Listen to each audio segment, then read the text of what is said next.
ನೋಡಿ, ಮಂಡ್ಯ ನಗರ ಶಂಕರ್ ಮಠ, Mandya ನಗರದಲ್ಲಿರೋ government school ಒಂದು ಪರಿಸ್ಥಿತಿ. ಆಲ್ರೆಡಿ ಸ್ಕೂಲ್ ಶುರುವಾಗಿದೆ. ಆ ವಾತಾವರಣ ಹಿಂಗಿದೆ ನೋಡಿ, ಆವರಣ, ಶಾಲಾ ಆವರಣ ಈ ರೀತಿ ಇದೆ. ನೀವು ನೋಡಿ, ಇದು ಹೊಸ ಕಟ್ಟಡ ಅಂತೆ.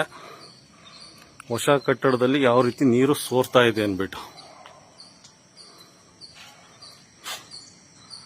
ಸಂತೆ ಮೈದಾನದಲ್ಲಿರೋದು ನೋಡಿ, ಹೊಸ ಕಟ್ಟಡದ ಪರಿಸ್ಥಿತಿ ಹೀಗಿದೆ, ಸೋರ್ತಾ ಇದೆ. ಇಲ್ಲೇ ಈ ತರ ಇದೆ ಅಂದ್ರೆ ಒಳಗಡೆ ಇನ್ಯಾವ ರೀತಿ ಇರಬೇಕು ಎಲ್ಲಿ ನೋಡಿ.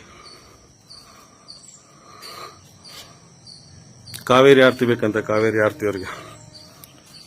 ಇಲ್ಲಿ ನೋಡಿ, ವಾಟರ್ ಟ್ಯಾಂಕು ಮುಚ್ಚಳನೇ ಹಾಕಿಲ್ಲ.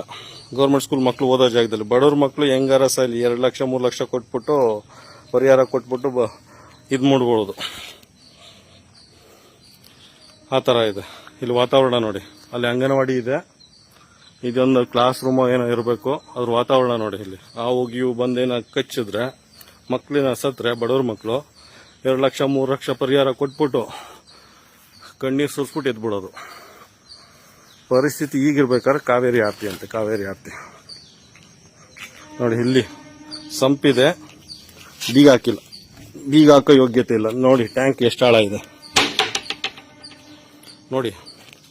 ಟ್ಯಾಂಕ್ ಒಂದು 10 ಅಡಿ ಮೇಲೆ ಆಳ ಇದೆ. ಇದಾಕಿಲ್ಲ, ಬೀಗನೇ ಹಾಕಿಲ್ಲ. ಅದ್ಯಾವುದೋ ಫೈಬರ್ದೇನೋ ಹಾಕೊಂಡಿದ್ದಾನೆ ಲಾಕು. ಗೌರ್ಮೆಂಟ್ ಸ್ಕೂಲ್ ಮಕ್ಕಳು ಆಟ ಆಡ್ಕೊಂಡು ಏನಾರ ಬಿದ್ರೆ ಏನು ಮಾಡ್ತಾರೆ? ಈಗ ಯೋಚನೆ ಮಾಡಬೇಕು, ಕಾವೇರಿ ಆರತಿ ಬೇಕಾ ಅಂತ. ಇಲ್ಲಿ ನೋಡಿ, ಅಂಗನವಾಡಿ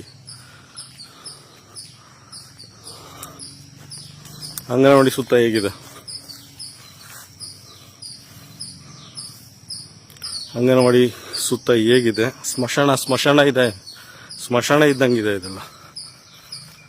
ನೋಡಿ, ಒಳಗಡೆ ಹೋಗಿ ನಮಗೆ ಭಯ ಆಗ್ತಾ ಇದೆ, ಹಂಗಿದೆ ಇದು. ಗೊತ್ತಿಲ್ಲ ವಾಶ್ರೂಮ್ ಎಲ್ಲಿ ಹೋಗ್ತಾರೋ ಮಕ್ಕಳು. ಒಳಗಡೆ ನೋಡಿದ್ರೆ ಭಯ ಆಗುತ್ತೆ. ಸ್ಮಶಾನ ಇದಕ್ಕಿಂತ ನೀಟಾಗಿರುತ್ತೆ ಬೇರೆ ದೇಶಗಳಲ್ಲಿ. ಅದು ಹೆಂಗೆ ಹೋಗ್ತಾರೋ ಇದ್ರೊಳಗಡೆ ನೋಡಿ, ಹೆಂಗೈತೆ, ಎಷ್ಟು ಪಾಳು ಬಿದ್ದೈತೆ.